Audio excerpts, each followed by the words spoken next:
할렐루야 할렐루야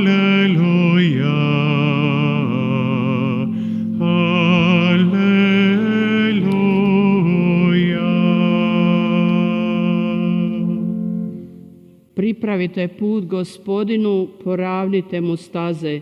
Svako će tijelo vidjeti spasenje Božije. 할렐루야 할렐루야 할렐루야.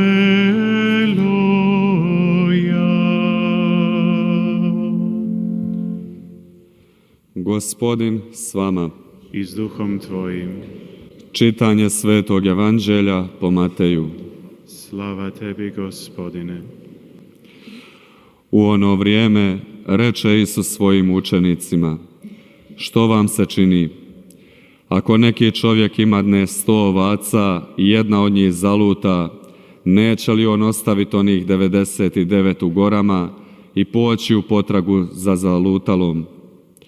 Posreći li mu se te nađe, zaista kažem vam, raduje se zbog nje više nego zbog onih 99 koje nisu zalutale. Tako ni Otac vaš koji je na nebesima neće da propadne ni jedan od ovih malenih. Riječ Gospodnja. Slava tebi, Kriste.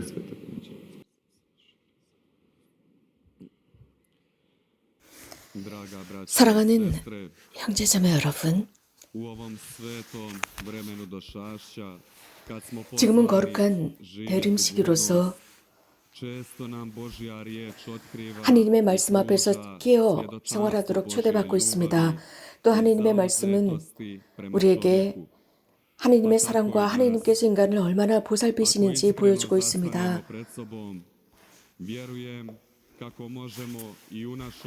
참으로 우리들의 스토리, 그 중에서도 어려움이나 불안이라는 역사 속에서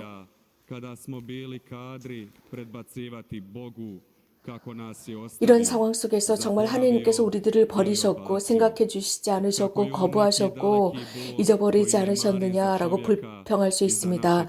하나님께서 우리들이 도움을 필요로 하는데 우리들의 느낌이나 우리들의 상황을 멀리하고 계시는 것은 아닌가 생각할 수 있습니다.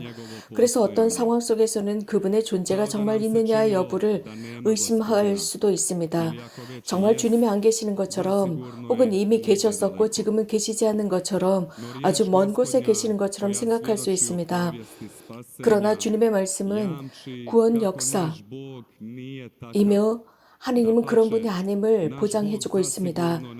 오히려 우리들의 하나님은 우리 사람을 절대 버리지 않으셨고 또 그렇게 보이는 듯하지만 오히려 더 가까이 계심을 보여주고 있습니다. 또 우리들의 모든 제스처가 결핍되어 있고 그분을 향한 신뢰가 없는 것처럼 보여집니다. 그 와중에도 그분의 말씀은 우리들이 경험한 바와 같이 위기가 있으면 있을수록 훨씬 더 가까이 계신다는 것입니다. 그래서 하나님께서는 늘 우리 곁에 계시고 즉 들어오려고 준비하시는 분이 아니라 항상 곁에 계시며 빛으로서 우리들의 어둠을 비추고 계심을 드러내십니다. 하지만 사람은 때때로 어둠을 스스로 찾습니다. 그래서 그 안으로 들어가 버립니다. 그래서 구원적인 빛을 피하고 암흑 속에 피해 앉아 있습니다. 그분의 빛은 우리들에게 참 여정을 드러내 보여주고 있습니다. 그래서 우리들의 깊은 절망으로 빠지지 않도록 하고 있습니다.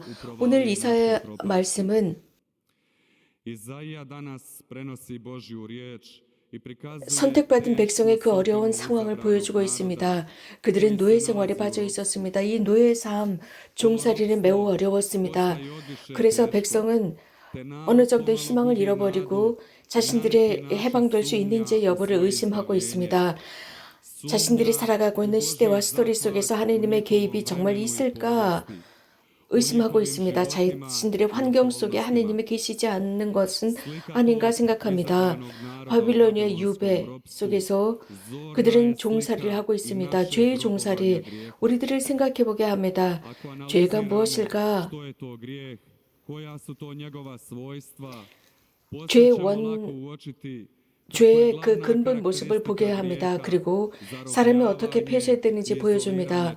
또 자기 자신과 타인으로부터 또 하느님으로부터 스스로를 폐쇄시키는 죄의 상황을 볼 수 있습니다.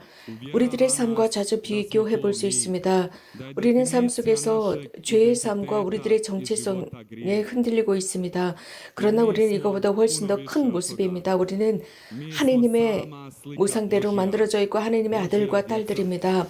아우스틴 성인께서 말씀하신 것처럼 하느님 당신께서 우리들을 만드셨기에 저희가 당신 안에 쉬지 않으면 저희는 불안에 떤다라고 했습니다. 이사야 예언서의 말씀은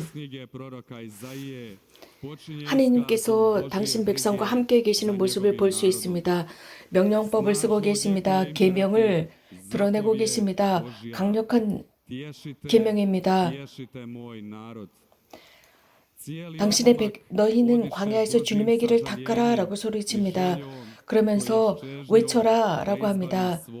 외쳐라라는 명령법을 쓰고 계십니다. 그것은 우리들의 책임과 우리들의 개방성을 요구하고 있습니다. 그분의 은총과 그분의 노력 앞에 협력하라는 것입니다.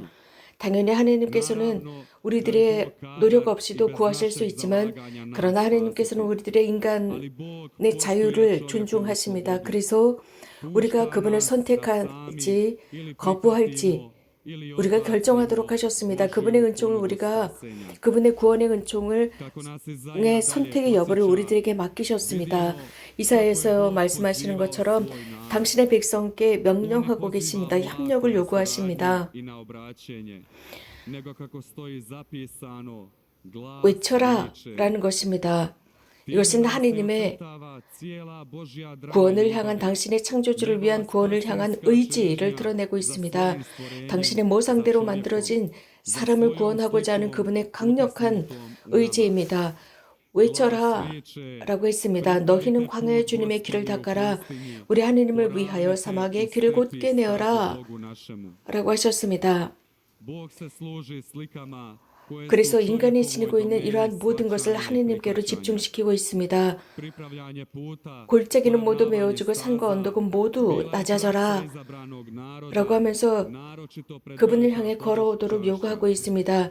즉 예루살렘 성전으로 가라는 말씀입니다. 여기서 하느님께서는 이러한 노력, 이러한 일에 관심을 보이시는 것이 아니라 특별히 사람의 활동입니다.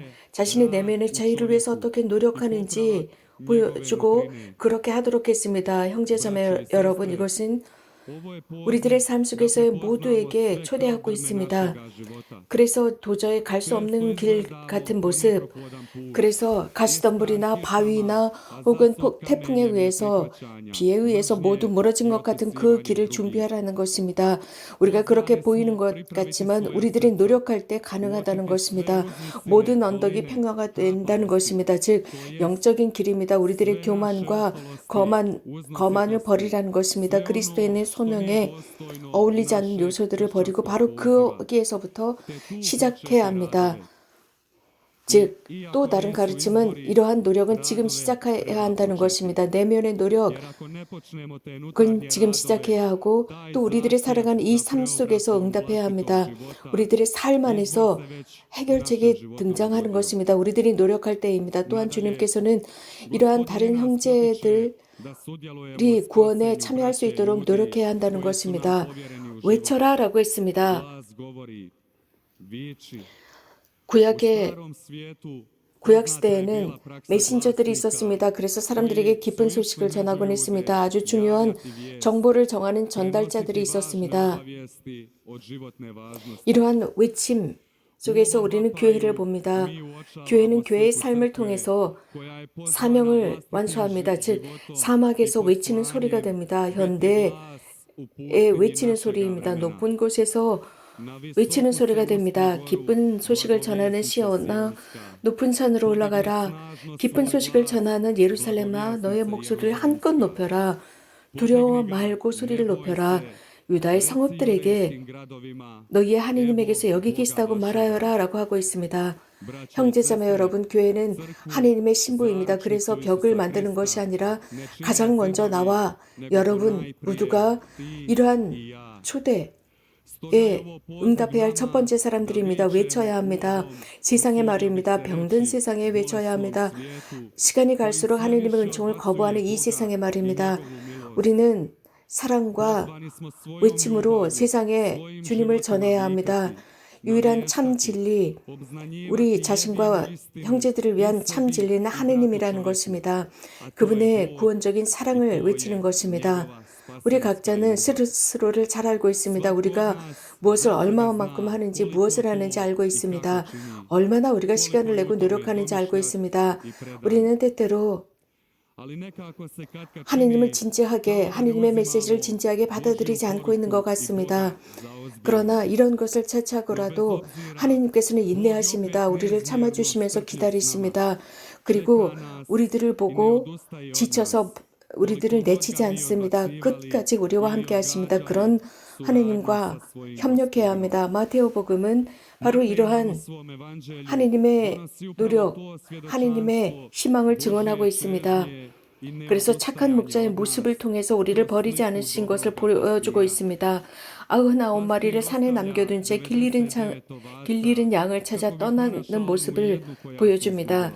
하느님께서는 우리 인간을 숫자로 보시지 않습니다. 우리 한 명 한 명이 그분에게 중요합니다. 하느님께 있어서 양이 중요한 것이 아니라 질적인 면이 중요합니다. 이 세상이 어떻게 기능하고 있는지 우리는 잘 알고 있습니다. 그래서 이 세상은 상대적인 통계나 숫자를 중요하게 여기고 있습니다. 어떤 희생에 대한 통계를, 숫자를 이야기하고 있습니다. 그러나 하느님 앞에서 그것이 중요하지 않습니다. 이곳저곳에서 양이 얼마나 중요한지 이러한 저러한 희생이나 비극이 숫자들로 이야기되고 있지만 하느님 앞에서는 그렇지 않습니다. 누군가에게 어떤 일을 우리가 두려워하는 일들이 일어났을 때 우리는 두려워합니다. 하느님은 이런 식으로 우리 모두와 똑같이 대하고 있습니다. 누군가에게 어떤 일을 해주시는 것처럼 모두에게도 똑같이 해주십니다. 그러나 이 세상은 하느님을 중요하게 여기지 않고 있습니다. 그 와중에도 하느님, 더군다나 굉장히 많은 사람들이 하느님에게 관심이 없고 중요하게 여기지 않습니다. 그렇기 때문에 당신께서는 그 사랑을 증언하도록 초대하고 있습니다. 바로 그런 사람들에게 당신의 사랑을 증언하라고 했습니다. 오늘 복음의 마지막 부분에서 이런 말씀을 하십니다. 하늘에 계신 너희 아버지의 뜻, 그것은 다름 아닌 이 작은 이들 가운데 하나라도 잃어버리지 않는 것이라고 했습니다. 형제자매 여러분, 이곳 미사를 봉헌하는 이곳 하느님의 사랑이 특별히 드러나는 이곳은 복되신 동정 마리아를 통해서 하느님의 희망이 무엇인지 드러나고 있습니다. 그래서 성모님께 청하도록 합시다. 성모님께서 전고해 주셔서 하느님의 뜻이 또 하느님의 그 사랑이 늘 함께 하시고 우리도 주님께서 원하시는 것처럼 그분의 사랑을 외치고 다른 사람들에게 전할 수 있도록 해달라 청합시다. 아멘.